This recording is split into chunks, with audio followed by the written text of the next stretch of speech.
A New York City mayor, just days after taking office, tried to use the federal courts to force taxpayers into what some are calling an unnecessary housing bailout. Yeah, by interrupting a massive multi-million-dollar business sale. And the response? A federal bankruptcy judge slammed the gavel shut almost immediately. Welcome to the deep dive. This is a really essential deep dive because it gets to this huge conflict, setting political ideology on a collision course with just fundamental economic reality. The case itself is, what, a $451 million liquidation of a huge NYC apartment portfolio? Exactly. We're talking about 90 buildings, something like 5,000 rent-stabilized units.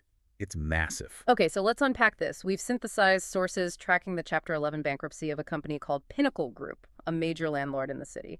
And the core conflict here isn't just about a business failing. No, not at all. It's really a high-profile battle over property rights and, frankly, legal supremacy. Because this bankruptcy became this huge public spectacle. It really did.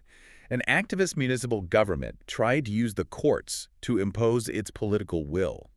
They argued that over 5,000 housing code violations had to be fixed before the sale could go through. And that's a direct challenge to the federal court system. A direct challenge. Because in bankruptcy, the court's priority is capital and, contractual obligations, not local politics. And the key fact that really sets the tone for this whole thing is the judge's response. Mayor Zohran Mamdani announced the city was trying to stop the sale, arguing the buildings shouldn't be sold free and clear until all the maintenance was done. Right. The city's legal action was immediate. But the response from the U.S. bankruptcy judge, David Jones, was even faster. And, it was decisive. He just declined the city's motion to intervene. So he was basically saying the federal court's job is to maximize the value of the assets to pay off creditors. That comes first. Exactly. Local regulatory claims that might devalue the whole portfolio or just delay the process, they're secondary. So what does this ruling mean for you, the listener, who's trying to grasp the power dynamics here? Our mission is to understand why Chapter 11 is such a powerful shield for business interests and what this reveals when political goals just slam into cold, hard economic reality. We're really going to walk through the anatomy of a failure here. Let's start at the very beginning, the financial distress. Why did Pinnacle Group, which owned, 9,000 apartments, end up in Chapter 11? Well, when you look at the documents, they paint a really clear picture. A financial vice grip, as you put it. The headline figure is just staggering. Pinnacle defaulted on $564 million in mortgage debt. $564 million. Yeah. Mostly owed to Flagstar Bank. That is a $500 million hole. And that debt burden was made worse by two big factors. Right. The first one is obvious to everyone. Rising interest rates, refinancing just became impossible. But the second factor is what makes this whole thing so politically charged. Pinnacle explicitly blamed the regulatory environment in New York City. They pointed the finger directly at the 2019 New York rent stabilization laws. Help us understand what those laws actually did and why landlords claim they were so catastrophic. Yeah, the short answer is they just severely limited income. The laws dramatically cut the ability of landlords to raise rents, even for, necessary major improvements or just basic upkeep. So landlords like Pinnacle argued these rules basically hamstrung them. They did. They argued they couldn't service that massive $564 million debt or even properly maintain their properties, especially in these older buildings where expenses just naturally go up.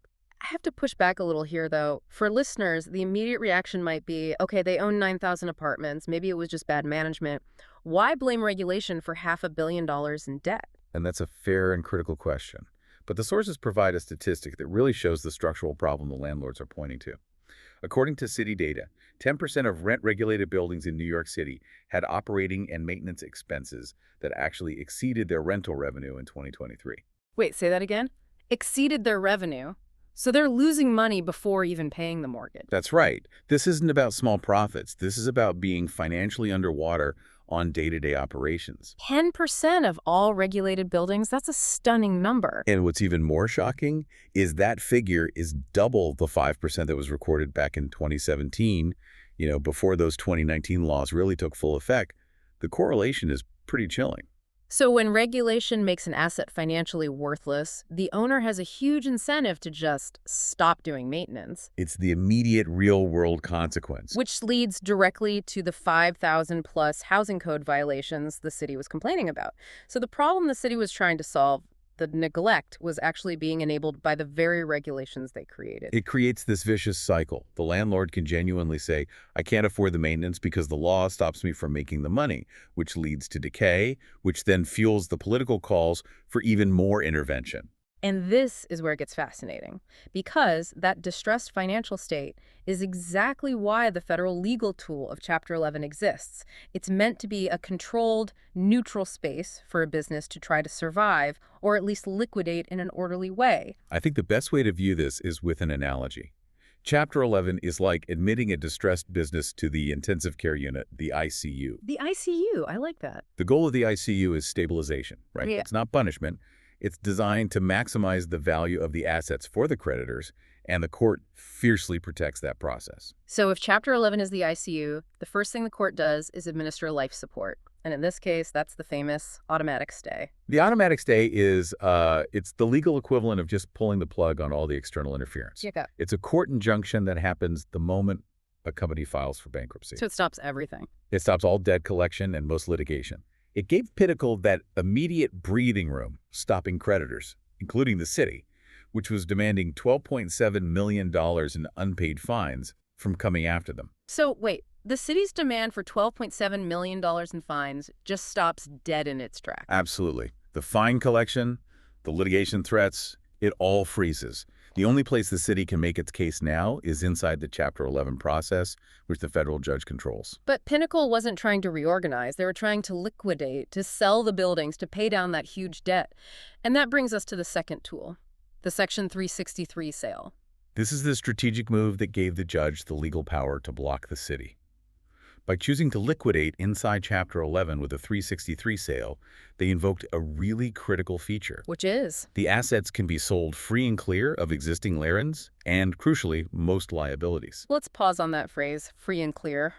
The city was demanding the buyer resolve all 5,000 violations. That sounds like a massive liability. And that is exactly what the federal judge blocked. The whole goal of the 363 sale is to get the most money possible for the secured creditor, Flagstar Bank. If you force the seller to fix 5,000 violations, which could cost tens of millions, you instantly devalue the asset. So the judge basically ruled that the federal mandate to pay off the bank, it supersedes the local government's desire to use the sale for housing policy. Yes, the judge is protecting the sanctity of the financial structure. He's saying Chapter 11 is for clearing financial debt, and external political moves that devalue the assets are secondary. And despite all this controversy, the market still saw value. The stalking horse bid, the floor bid for the auction, was set by a company called Summit Gold Inc. for around $450 million. And let's be clear. Summit Gold is a controversial player. They've been cited as one of the city's worst landlords. But the fact that they put up a $451 million floor bid shows investors still see massive value in the land and the buildings themselves. They're betting they can navigate the policy or maybe just wait for the political climate to change. That's the bet. But that $451 million bid, it brings us to the hard reality for the bank. They were owed $564 million. Even at that price, there's a huge shortfall. We have to nail that down. The secured creditor, Flagstar Bank, is the one absorbing a $113 million shortfall. That is the cost of this regulatory environment, paid directly by the lender. Let's pivot now to the political side of this. Mayor Mamdani's intervention was, well, it wasn't subtle. Not at all.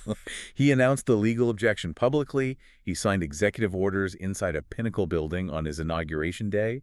It was a masterclass in political optics. Commentators and the sources called it performative. Highly performative. He was campaigning on an aggressive platform of penalizing property owners, and this bankruptcy case gave him the perfect stage. But the sources hint at something much deeper here. It suggests that for some tenant activists, this financial crisis caused by rent control actually looks like opportunity. And that is the critical context. The ideological goal, as framed in the source material, is to use policy to make private rental properties financially worthless. Because if maintenance costs more than rent and owners are broke, the city can eventually foreclose for unpaid taxes and fines. And what happens then? The ultimate goal for these activists is to convert these foreclosed assets into public housing or transfer them to nonprofits.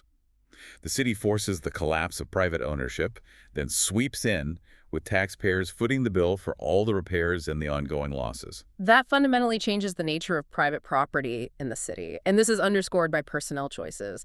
We have to talk about the controversy around Mayor Mamdani's pick to run the office to protect tenants, Seizure. Yes, the source material focuses heavily on Weaver's prior comments, where she was criticized for remarks calling home ownership a weapon of white supremacy.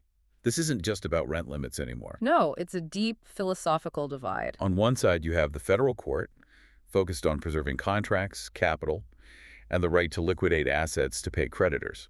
And on the other, you have a city administration whose actions suggest a focus on, well, fundamentally restructuring private property ownership as we know it. So the judge's immediate rejection of the city's motion was a direct reinforcement of the law. Federal bankruptcy code prioritizes the contractual rights of Flagstar Bank over local political demands that seek to devalue that asset. Let's go back to those financial figures to really quantify the impact. That $451 million sale price for 5,100 apartments, it works out to just under $89,000 per unit. Think about that. $89,000 a unit for property in New York City. Even with the low rents, the sources describe this price as implausibly high, given the negative cash flow. And it still represents a massive loss for the bank. It just emphasizes how much value has been systematically stripped from these assets by regulation. Right. For context, if these were market rate units, we'd be talking prices 10 times higher, maybe $800,000, $1 million per unit. That gap is the financial destruction we're talking about. This whole case, from the deferred maintenance to the $113 million bank loss, is a chilling illustration of what happens when a political goal, like controlling rents, is pursued without regard for financial stability.